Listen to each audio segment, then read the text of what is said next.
nak ketahui pagar rumah tu sendiri, kita kena tahu dulu tanda-tanda dia. Apa yang tanda-tanda yang sering terjadi bagi rumah yang ada masalah, rumah yang ada gangguan. Di awal-awal dulu saya dah cerita dah sedikit, cuma tidak detail. Saya dah cerita dah sedikit, cuma tidak detail. Dan malam ni pun tak boleh nak detail sangat lah, sebab takut lupa tuan-tuan, takut lupa. Kadang-kadang ya kita bercakap ada yang tertinggal, rugilah.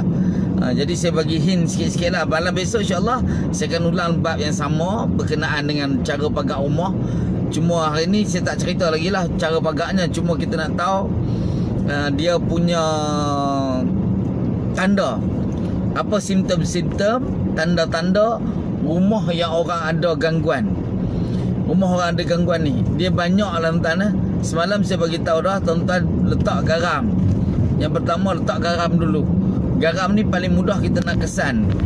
Kalau dalam bahasa, bukan bahasa perubatan tuan-tuan, dia kata ada entiti jahat. Ada entiti jahat, ada entiti dalam rumah kita yang bukan daripada manusia. Jadi bila letak garam tadi, garam ni dia ada satu energi positif tuan-tuan. Garam ni ada satu energi positif. Jadi bila mana jin yang duduk dalam rumah tuan-tuan, dia akan kepanasan dalam rumah. Dengan sebab garam kita tadi yang positif tadi tuan-tuan, jin ni dia bersifat negatif. Jin syaitan ni sifat negatif. Jadi dia akan kepanasan dalam rumah. Jadi garam ni dia akan cair. Garam kita akan cair tuan-tuan. Okey, antara tanda awal ataupun tanda utama yang kita ada masalah dalam rumah. Masalah dalam rumah kita, tanda utama sekali berkaitan dengan suasana dalam rumah. Suasana ni dia banyak ah. Suasana banyak. Pertama sekali suasana suami isteri. Suasana suami isteri yang mana kedua-duanya panas. Kedua-duanya asyik nak bergaduh je.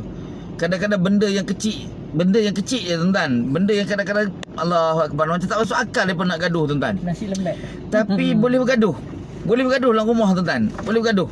Benda kecil je. Pasal suasana suami isteri pertama. Yang kedua suasana rumah tu sendiri, cuaca. Kita rasa dalam dia tu rasa macam udara terkempam. Kita rasa macam padat udara dia dalam rumah. Dan kita rasa panas lah. Panas tentulah tuan-tuan. Tapi panas tu tengoklah keadaan. Kalau orang tua kata panas, oh ni nak hujan ni. Tu biasa tuan-tuan. Kita rasa rimah tuan-tuan. Tapi kadang-kadang rimah tu dia bukan nak hujan, tapi sebab ada gangguan. Ada gangguan dalam rumah kita yang mana dia mengganggu sistem, keseluruhan sistem rumah. Kita jadi tak tenang duduk, nak semayang pun rasa malas, rasa resah gelisah, makanan cepat basi. Ni paling mudah tuan-tuan. Benda paling mudah gangguan dalam rumah, makanan. Makanan kita cepat basi. Dengan syarat tengok beras apa dia guna. Sebab ada kadang-kadang setengah beras. Paling mudah nasi lah tuan-tuan. Nasi dia cepat basi. Nasi ni kita masak tuan-tuan. Kalau betul cara masak tuan-tuan, dia susah nak basi. Masak pagi malam kan boleh makan lagi. Tapi yang ni tuan-tuan, masak pagi tengah hari dah basi dah. Masak pagi tengah hari dah basi. Kemungkinan besar tuan-tuan dalam rumah kita ada masalah. Kemungkinan besar. Ataupun ada benda-benda tak elok jadi dalam rumah. Maksud tak elok di sini benda-benda sihir. Benda-benda sihir tuan-tuan. Jadi tak ada dalam rumah kita tuan-tuan. Jadi keadaan rumah kita tu dia akan jadi begitu tuan-tuan. Dia akan jadi makanan-makanan dia cepat basi tuan-tuan. Tapi tengok dari segi kalau beras tuan-tuan, biasa beras ada setengah jenis beras dia memang cepat basi tuan-tuan. Sebab saya pernah buat catering dulu tuan-tuan. Lama jugalah tuan-tuan buat catering. Jadi kita tahu ada beras jenama X ni dia tak sesuai untuk buat catering. Untuk masak lama. Sebab catering ni biasa kita pukul 9, pukul 10 kita dah masak. Dah siap masak lah. Pukul 9, pukul 10 dah siap masak untuk makanan tengah hari. Terutamanya nasi. Sebab nasi ni kita akan masak awal dan kita akan letak dalam termos. Dalam termos ni tadi dia akan panas je lah. Kalau setakat pukul 2 nak makan, dia masih lagi rasa panas. Kalau kita tak buka tutup. Cuma bila dah sampai tempat kenduri, tempat jemputan, bila kita dah hidangkan, orang akan buka tutup tuan-tuan. Tapi ada setengah beras jenis beras X ni tuan-tuan, dia cepat basi. Ada setengahnya, tak semualah. Ada yang cepat basi. Dan ada setengah beras tu dia boleh tahan lama. Tapi kalau kita pakai beras yang tahan lama pun, hatta kalau kita pakai, saya kawan-kawan ramai Kelantan tuan-tuan, ramai Kelantan. Tuan-tuan, beras Thailand lah. Beras Thailand sama ada beras wangi ke ataupun beras serindik ke, beras cap pisang ke, tuan-tuan. Dia agak tahan lama. Kadang-kadang 2-3 hari pun boleh makan, tuan. Sebab dia tak ada kanji, tuan. Beras tak ada kanji. Kalau pandai masak, saya ingat akak tu, tuan-tuan. Sampai hari ni saya masih ingat, tuan.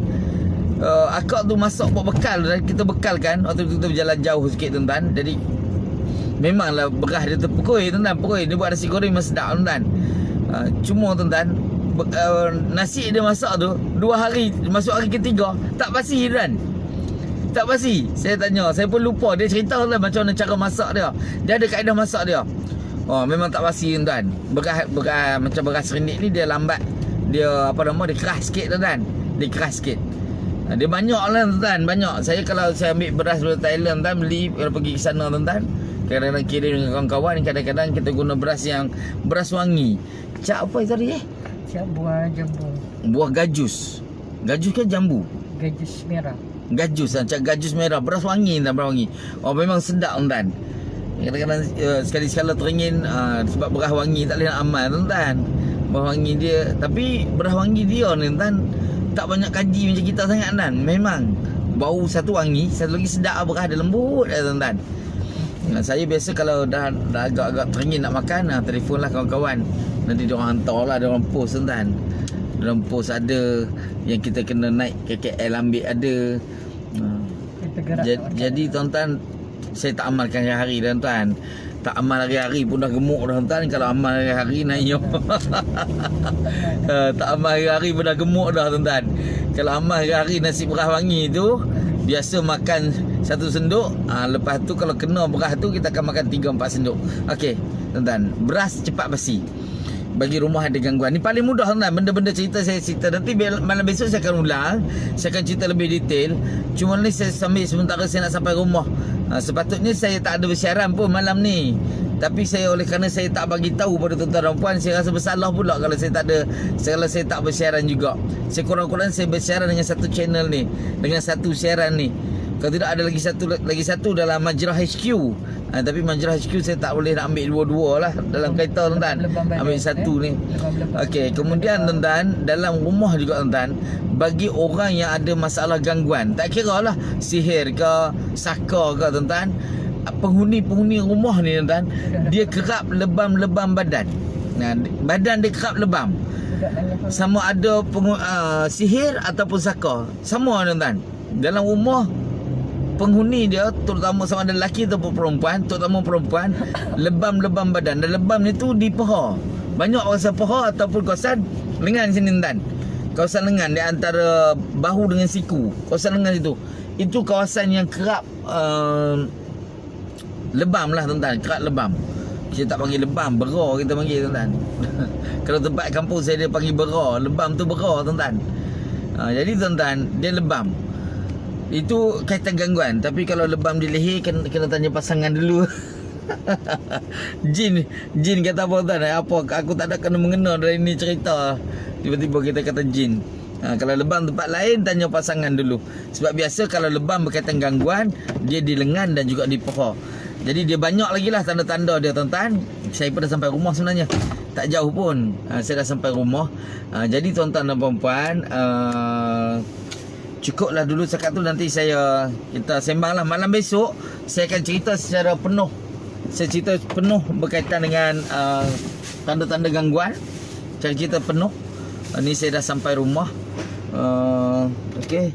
Sebab saya tengah setting tempat sebenarnya. Saya tengah setting tempat untuk saya suka masak, tuan, sebenarnya. Saya suka masak. Dan biasanya saya di rumah ni, kalau saya tak ada ke mana-mana, saya akan masak. Jadi saya beli barang-barang untuk masak sedikit lah, tuan-tuan. Okey, jadi cukup setakat tu saya rasa, tuan-tuan. Nanti malam besok saya akan sambung lagi. Malam besok saya akan sambung berkaitan dengan benteng diri, berkaitan rumah gangguan. Macam mana kita nak rawat rumah, tuan-tuan.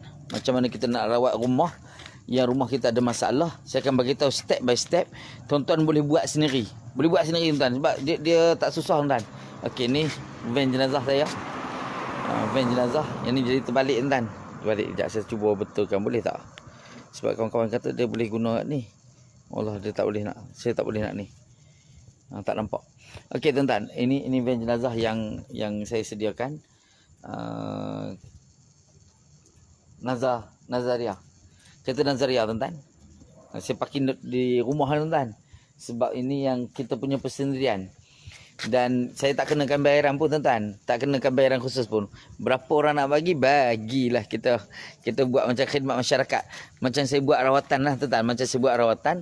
Rawatan saya pun kita tidak ada bayaran khusus-khusus sangat. Kecuali kalau saya pergi ke rumah lah.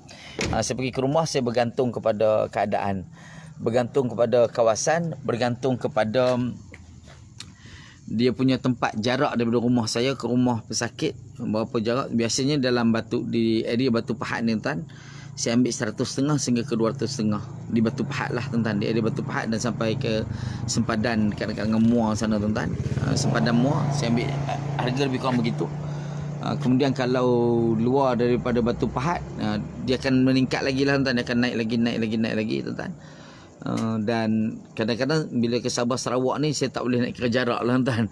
Sabah Sarawak ni saya akan minta tiket lah tuan. Saya akan minta tiket dan juga tempat penginapan biasa saya cari sendiri. Tempat penginapan saya cari sendiri, tempat-tempat saya makan saya cari sendiri. Saya tak suka nak nyusahkan orang. Kereta pun kadang-kadang saya cari sendiri. Kalau tuan rumah dia banyak kereta, saya minta lah kereta tuan rumah sebiji tuan. Saya akan berjalan sendiri. Lagi satu, bila kita jalan sendiri tuan, kita bebas sedikit nak pergi mana-mana. Nak keluar malam ke apa, lebih bebas sedikit. Saya kalau rawatan jauh Sabah Sarawak tuan-tuan, saya make sure saya akan cari tempat penginapan sendiri. Tapi agak-agak lah yang tidak jauh sangat daripada rumah pesakit tuan-tuan. Dan buat masa sekarang ni saya bercuti lah. Tengah sekarang ni bercuti PKP tuan-tuan. Jadi saya tak boleh buat rawatan di luar lah. Buat rawatan di rumah saja. Ni semalam alhamdulillah hujan, tapi bila hujan, lama tak hujan di kawasan Batu Pahat ni, bila hujan sekali pokok-pokok tumbang tuan. Pokok rumah saya pun sama juga. Jadi ini kawasan luar lah, kawasan luar tuan. Saya parking van jenazah ni di luar saja. Okey, jadi tuan-tuan, tuan-tuan rasa apa-apa dekat rumah saya? Mudah-mudahan tak ada apa-apa lah tuan-tuan, mudah-mudahan tak ada apa-apa. Sebab ni luar rumah saya ni saya tanam macam-macam tuan-tuan. Saya tanam macam-macam. Dah lalang duduk kat luar ni sebenarnya tuan. Saya susah nak bawa kat luar. Dah lalang duduk kat luar ni, saya bawa tuan-tuan. Ni di luar saya tanam pokok wali ni tuan. Ini masa dia non-stop berbunga. Ni ada lagi tak? Ni dia baru habis ni, Nanti dia akan naik lagi. Ni bakar wali tuan. Bakar wali dia susah nak berbunga tuan-tuan. Tapi yang saya tanam ni dia sentiasa bunga tak putus. Ada je bunga dia. Yang ni memang ni lah. Ini keladi tuan, keladi ni. Saya tak panggil keladi, saya panggil lambuk tuan ni. Ini lambuk. Ni saya panggil lambuk tuan. Dan saya ada aloe vera yang besar ni. Kalau tuan-tuan berminat aloe vera besar ni, saya banyak buang benih dia tuan. Ni pokok aloe vera besar. Ni saja saya buat malam sebab kebetulan saya duduk kat luar ni tuan. Pokok aloe vera besar. Nampak tuan? Tak boleh nampak sangat ni. Aloe vera ni besar tuan. Dia boleh besar. Dan dia boleh tinggi lagi ni. Ni sebab dia kering sedikit sebab panas beberapa hari kemarin tuan. Dan banyak pokok juga pokok mati sebab saya tu hari yang kena tahan di wad tuan. Masa Covid tu hari kena tahan di wad. Jadi saya kena 2 minggu di wad. Dan ini satu pokok sayang saya. Pokok yang agak saya sayang tuan. Ni. Iaitu pokok lemon. Pokok lemon tuan, saya beli anak tuan. Saya beli anak induk daripada Sarawak tak silap saya. Ya, daripada Sarawak. Anak ni daripada Sarawak tuan. Dan dia punya yang daripada Sarawak ni tuan. Saya tak potong. Kebanyakan kalau saya potong pun saya dah totkan. Saya dah totkan awal-awal. Saya totkan awal-awal dulu dan saya pokok ni banyak jasa tuan. Pokok ni dah sangat banyak jasa. Saya dah buat jualan banyak tuan. Gunakan pokok ni. Saya gunakan anak pokok ni. Saya buat tot dan saya jual semula. Ada kawan-kawan ni saya jual di pasar tani. Ada budak-budak tu yang akan ambil. Saya tinggal kat tempat dia lah. Dia akan ambil. Saya tinggal murah kat dia. Dia jual berapa? Allah Allah tuan. Saya bagi murah-murah saja. Ni pun banyak ni. Kalau tuan-tuan ni ada batu pahat, tuan-tuan nak di rumah saya ni, banyak lagi. Anak-anak pokok yang saya dah tutkan. Yang saya dah tutkan pokok lemon. Dan rumah saya kalau dalam perubatan, dulu saya ada simpan satu pokok bidara. Tapi terlampau besar sangat dah tuan-tuan. Saya dah tak larat nak cantah dah.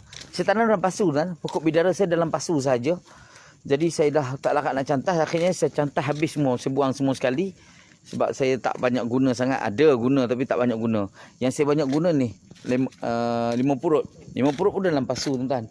Dalam pasu. Dan buah dia pun non-stop. Yang ni tadi baru habis. Cuma buah dia kecil lagi lah. Yang ni buah dia kecil lagi tuan-tuan. Dia pun non-stop. Dia bunga. Dia banyak berbunga tuan-tuan. Tak putus bunga dia ni. Buah yang kecil pun ada lagi tuan-tuan ni. Itu antara... Ini saja saya tunjuk tuan-tuan. Dia sentiasa berbunga, sentiasa berbuah lah tuan-tuan. Buah dia non-stop. Buah dia non-stop. Ada je buah dia. Jadi tuan-tuan, sebab saya nak masuk rumah. Nanti mudah-mudahan nanti besok kita sambung lagi bab berkenaan dengan rumah yang bermasalah, rumah yang ada gangguan. Jadi rumah ada gangguan tuan-tuan, kita cuba atasi dengan pelbagai kaedah. Dan malam besok saya akan ceritakan sepenuhnya tuan-tuan. Tuan-tuan malam besok cuma standby saja insya-Allah. Kalau malam besok ada sebab saya hari Rabu malam Khamis saya tak ada. Saya ada ceramah Isra' Mi'raj tuan-tuan, Isra' Mi'raj. Sebab di Johor dah boleh mula kuliah. Jadi kuliah saya pun dah mula on dah. Nanti hari Jumaat pun saya tak ada pagi. Tengok macam mana hari Jumaat tu kalau saya boleh buat live sewaktu saya kuliah, saya akan livekan waktu kuliah tuan-tuan. Saya kuliah waktu Jumaat ni bab perubatan tuan-tuan. Bab perubatan sebab kebanyakan surau atau masjid saya kuliah bab kematian. Dan untuk yang hari Jumaat ni kebetulan memang cerita bab perubatan pagi kuliah subuh. Jadi nanti mungkin saya buat live dah kot. Ni pokok cili saya dah nak tumbang tuan-tuan. Saya tak ada nak ni lagi ni. Pokok cili dah nak tumbang sebab hujan kan. Hujan dengan angin sekali. Ni banyak tumbang. Ni cili ni pun dah nak tumbang ni. Besok lah kot nanti cuba selesaikan. Tadi saya tak dan. Dari pagi tadi agak kelang kabut sikit rumah hari ni. Kerjanya banyak sedikit. Buat sibuk tuan-tuan. Buat sibuk. Okey tuan-tuan. Nanti malam besok kita jumpa balik lah. Malam besok kita jumpa insya-Allah. Kita akan cerita berkenaan dengan pagar rumah. Tapi sebelum saya nak cerita berkenaan pagar rumah, besok saya akan cerita dulu berkaitan dengan tanda-tanda. Apa tanda-tanda dia yang berkaitan dengan gangguan dalam rumah. Especially dalam rumah lah. Especially dalam rumah.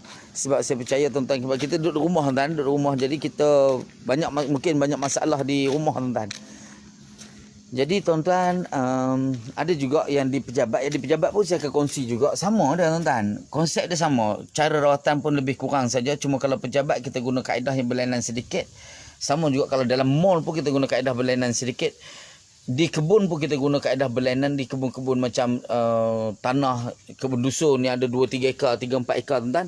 Lain sedikit kaedah dia. Tapi hampir serupa. Hampir serupa. Yang penting di rumah tuan-tuan. Yang penting di rumah sebab dia boleh mengganggu keharmonian rumah tangga tuan-tuan.